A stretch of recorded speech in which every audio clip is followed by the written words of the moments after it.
Okay, so I'm starting a series. It's basically just going to be me making a step-by-step process of me making an illustration from like the first starting point to the end. Obviously, I'm not a teacher.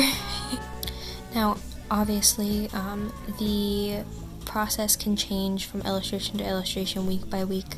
The process that I used in the first illustration is different than the last one that I did. You know, sometimes you just start with a really cool pose idea or a really cool color palette and you make an illustration around that, but we'll, get to that later.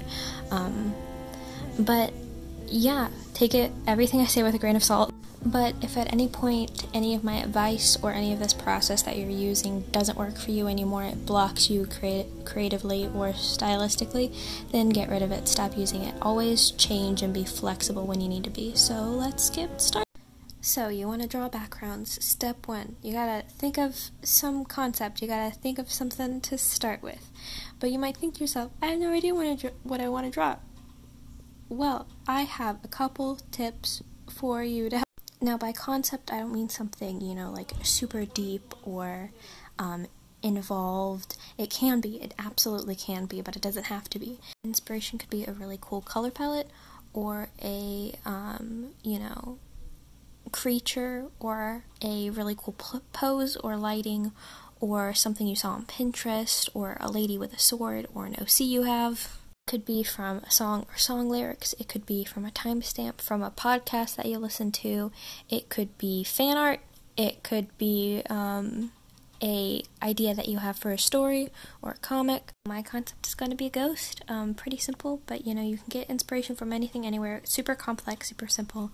So this is part 2 of me making an illustration step by step. So after I have a concept, I work on thumbnails to make sure that I have a composition that I really like going forward. For thumbnails, you can do 2 things basically. You can make a wide variety of compositions and decide one that you like and then make little variations. Or you can have I know I want it to look like this sort of, and then work out the kinks in the thumbnail so you don't have to when you're doing line art, because that would suck. So for mine, I decided to do portrait instead of landscape because landscape just didn't really feel right for this one, even though I've done landscape for all of my others. So, try and be flexible with it, and that's the one that I decided on. It's a ghost looking at her own dead body. Yeah. So I just make my thumbnail super big on my canvas so then I can go over it, and yeah, that's it. Okay, so this is part 3 of my making an illustration step-by-step series. So you have your thumbnail that you made as large as your canvas, and now you are going to lower the opacity, and then I just draw more details on top of it. And for this part, I don't really look at a reference. I don't really care about perspective. I just want to make sure everything's where I want it to be, that it has the sort of expression that I'm going for, and then I make it more detailed, and then I erase it a little bit, and then I go over that one and make it more detailed, and then I erase that a little bit, and then I just do this until I get something that I like enough that I can move forward with my process with. And so this is the end of step 3. Ta-da! Here's part 4 of me making an illustration step by step. So here we're doing perspective, so lower the opacity on your sketch layer. And then I usually choose a different color than the sketch to see it better. And then we're going to make a new layer and then make our perspective grid. So you go to drawing guide, edit drawing guide perspective, and then edit it to see what works for you in your illustration. I'm making my vanishing point in the center of the girl since she's the focal point. And then on that new layer, double tap and then select drawing assist. And so now it'll make straight lines following the perspective grid you made. And then make rough boxes where you want things to go. And that's basically it for perspective and Procreate. Part 5 of making an illustration step by step. this time we're talking about references. So for people, I use Just Sketch Me, and then you can make the model pose however you want. I usually get a separate hand reference though, because these hands are like really hard to get exactly like where you want them. And then for objects, I often use objects around my room that I like a bookshelf and a closet. I'm probably going to use a lot of things in those for like little trinkets and stuff that are on my bookshelf and in my closet in the illustration. And then I also have this Pinterest board that I made that has like a bunch of sections and like over 2,000 pins in it that I use for references all the time. And you can see from my last illustration from backgrounds, I have sort of these bathrooms that I used for references. And if you can't find any references that you like, you can always make your own. I've done that a couple times too. So yeah, that's it for part 5. Okay, this is part 6 of me making an illustration step by step. For this part, I couldn't like film myself as I was doing it because I was concentrating too much, so I just have this speed paint. So you can see I used those references from Just Sketch Me to make the people, and then sometimes if you need to isolate the specific thing you're working on, you can. And then I just put as much detail into the sketch as I can, and this is where you really focus on anatomy and structure and making it look right, and sort of perfecting it. And then I make my sketch super detailed. I know some people don't do that and jump straight to line art. I like to make mine super detailed, so line art is basically me just tracing the sketch underneath. Yeah, and then I just put little things like a charger, carpet, I put doodles on the books, and that's basically step 6, yay! Here's part 7 of me making an illustration step by step. This time we're talking about color palettes. Now, sometimes the first thing you have is a color palette. For some illustrations, the color palette is the main part of your concept. But if you're having trouble with it, Pinterest is a great place to start.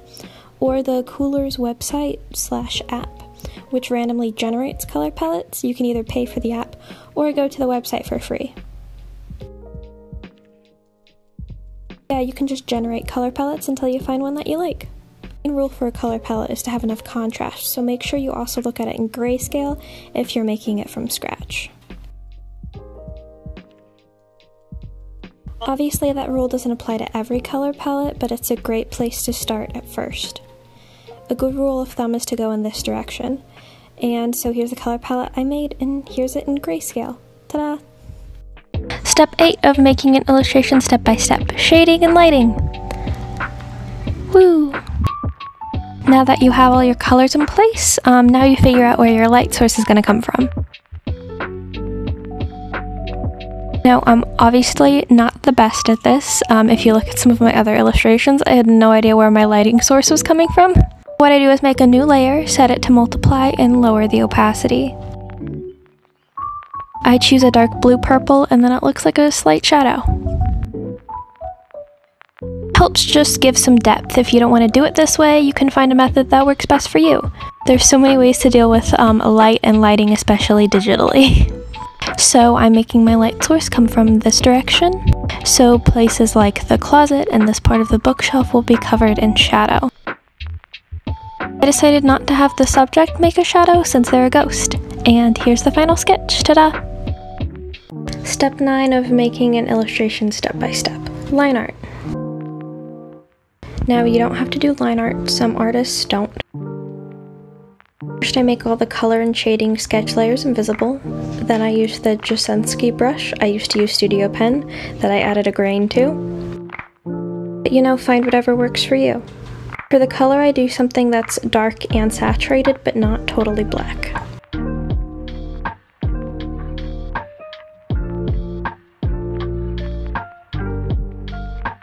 It's not that big of a difference, but I prefer it. Do what you think looks best. For the line art itself, I mostly have such a detailed sketch that I trace it. I often add little sketchy lines for flavor too. Even if it looks weird, up close the illustration is usually so detailed you can't see all my mistakes. And that's basically it for line art. This is the 10th and final step of making an illustration. Basically, I just make new layers and use the color and shading sketch layers as a reference. And then I just make it, you know, cleaner and neater. For color, I use the hard round brush, pretty simple. And at this point, it's basically like a coloring book. It's kind of relaxing. I usually do most of the color on one layer and shading on another layer, but since the ghost girl is a bit different, I isolated her on a different layer and played with it different. I do a tip that the Flightless artist did and make an all gray layer, set it to overlay, and add noise. It just adds a bit of grain. So make all color layers and play with layer modes to see what I like. It depends on the mood that you're going for. And then on the ghost girl, I added a little Gaussian blur to make her glow a little bit. And yeah, it all depends on what your illustration is, but I hope this helps. That's